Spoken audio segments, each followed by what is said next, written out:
I be moving. Whipping the foreign, I'm cruising. The money I'm speaking is fluent. All of my business booming. Stacking my cash in abundance. All of my family funded. Finally got what I wanted. Life is amazing, I love it. Everyone know that I run it. Yeah, look at me now, I came up. I've been thinking back then when I almost gave up on the game cause I never got in my way. Yo les postos, c'est Sacha, bienvenue dans cette nouvelle vidéo Mercato et actualité du football et on commence avec le Paris Saint-Germain, accord avec Edinson Cavani et Thiago Silva pour une prolongation de quelques mois. Les clubs qui jouent encore en championnat ou qui vont poursuivre leur Coupe d'Europe, Ligue des Champions ou Europa League en août ont du travail en coulisses pour tenter de prolonger de quelques mois leurs joueurs en fin de contrat au 30 juin. Du côté du Paris Saint-Germain, les dirigeants voulaient surtout conserver Edinson Cavani et Thiago Silva pour les derniers matchs de C1 et d'après les informations de Sky Italia, la formation parisienne aurait trouvé un accord avec l'Uruguayen et le Brésilien pour une prolongation de quelques semaines, sauf retournement de situation de dernière minute.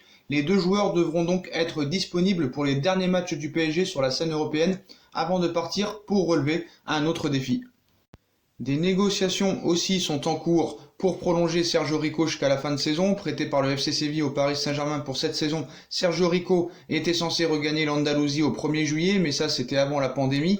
Après plusieurs semaines d'arrêt du football, la saison censée se terminer fin mai s'étendra finalement jusqu'en août, et pour cette raison, le club de la capitale est actuellement en négociation avec le FC Séville pour prolonger le portier jusqu'au 8e mois de l'année. C'est ce qu'indique le Parisien. Conserver le gardien espagnol est important, puisqu'en cas d'indisponibilité de Keylor Navas pour la fin de saison, c'est le Polonais Marcin Bulka qui se verrait garder la cage parisienne pour les deux finales de coupe et la suite de l'édition de la Ligue des Champions. Du côté parisien, on est confiant de prolonger l'international espagnol, pisté en Allemagne en vue de la saison prochaine, selon Estadio Deportivo, affaire à suivre donc. En ce qui concerne Eric Maxime Choupo-Moting, lui ne poursuivra pas avec le Paris Saint-Germain jusqu'à fin août. Il finira sa saison le 30 juin et quittera le Paris Saint-Germain. Par contre, Alphonse Areola s'est mis d'accord avec le Paris Saint-Germain pour continuer les 2 prochains mois avec le Real Madrid et finir la Ligue des Champions avec le Real. On passe à Kai Havertz qui aurait choisi sa destination prochaine. À chaque période de transfert, un nom sort du lot et attise toutes les convoitises. On a eu Kylian Mbappé, puis Erling Haaland, et maintenant nous avons Jadon Sancho et Kai Havertz, deux éléments qui nous viennent de Bundesliga. Le second nommé évolue au Bayer Leverkusen et affiche des statistiques affolantes sur les dernières semaines. Avant sa blessure, il était impliqué sur 17 buts du Bayer, 10 buts et 7 passes décisives, toutes compétitions confondues en 2020.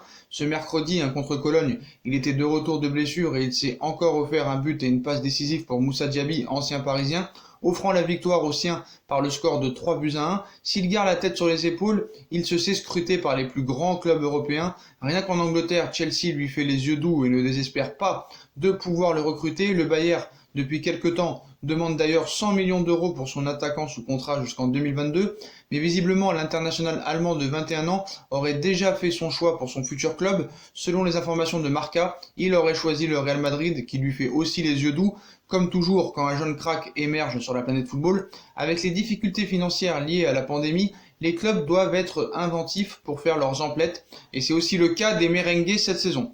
Pour autant, le joueur serait déterminé à rejoindre la capitale espagnole.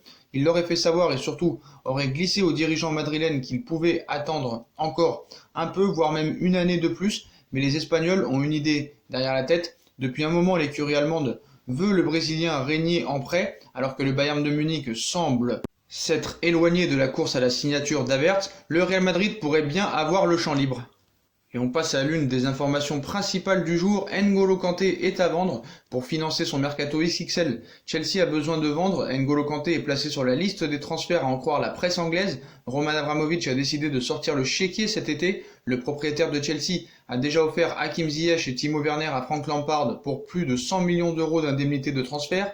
Et ce n'est pas terminé puisque les Blues ont toujours en tête d'accueillir Ben Chilwell, très cher latéral gauche de Leicester, estimé à 50 millions d'euros, et la nouvelle coqueluche du football allemand Kai Havertz, que le Bayer Leverkusen estime à 100 millions d'euros. L'homme d'affaires russe aura donc besoin de liquidités pour aller au bout des idées de sa cellule de recrutement. Un dégraissage est donc à prévoir du côté du club londonien. De nouveaux éléments sont parus ce vendredi dans les colonnes du Times.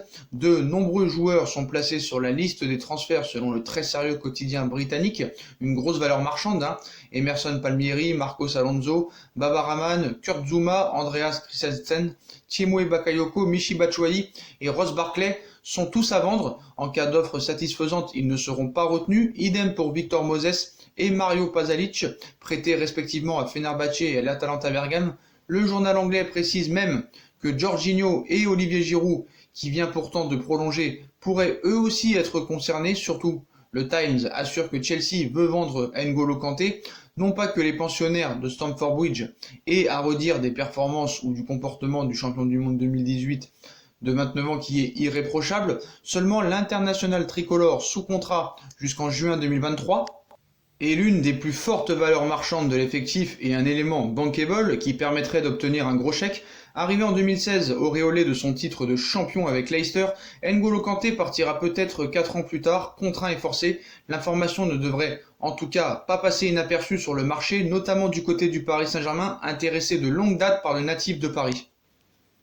Comme vous le savez, le Paris Saint-Germain est très intéressé par les frères Hernandez et Transfer Market a évalué le coût de transfert que ça pourrait coûter et la valeur marchande des deux frères français. Donc Lucas Hernandez serait évalué à 56 millions d'euros alors que Théo serait évalué à 32 millions d'euros. Comme vous le savez, Paris veut Lucas Hernandez pour remplacer Thiago Silva, sauf problème, il va falloir négocier avec le Bayern de Munich. Des négociations sont déjà en cours. Paris ne veut pas mettre plus de 50 millions d'euros alors que peut-être que le Bayern de Munich en demande plus.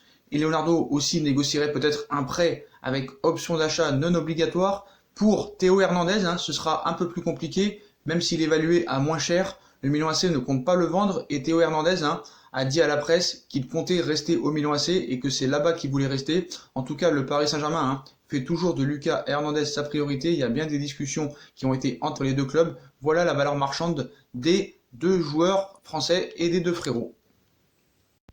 Voilà les postos, c'est la fin de cette vidéo. Comme d'habitude, dites-moi en commentaire ce que vous en pensez. Je compte sur vous pour bombarder la barre de like. On like, on partage, on commente, on s'abonne. On active la petite cloche pour être tenu au courant des vidéos mercato qui vont sortir. On me rejoint sur mes différents réseaux sociaux ainsi que sur Utip et sur ma deuxième chaîne YouTube No Feeling qui sera en bas en lien en description. Voilà les postos, je vous souhaite à tous une très bonne continuation. Prenez soin de vous et à très vite pour une nouvelle vidéo les postos. Tchuss!